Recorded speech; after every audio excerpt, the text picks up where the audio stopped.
Major 2026-yilda hech kim bunaqa bo'lishini kutmagandi.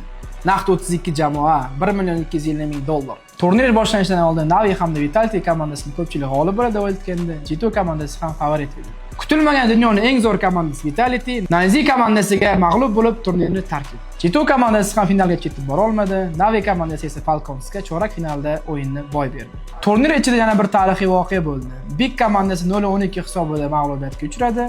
Ko'pchilik o'yin tugadi deb o'ylagan paytda Big komandasi nerealniy darajada comebackni amalga oshirdi. 16-12 hisobi bilan matchda g'olib bo'ldi va bunaqa super comeback bilan tarixga kirdi. Finalga kutilmaganda Furia hamda Falcons jamoasi chiqdi. Falcons yo'lda chiqqan G2, Vitality, Spirit va finalda Furiani yutib chempion bo'ldi.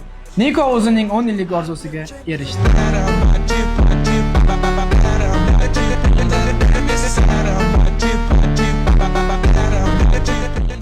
Monisi 21 yoshida MVP sovriniga ega bo'ldi. Falcons turnirida birinchi o'rinni olib, naqd $500,000 sohibi bo'ldi. Grand finalda bir vaqtning o'zida onlayn kuzatuvchilar soni 2.751.000 kishini tashkil qilib, rekord darajasiga chiqdi. Siz qaysi jamoa g'olib bo'ladi deb o'ylagan edingiz? Izohlarga yozib qoldiring va obuna bo'lishni unutmang.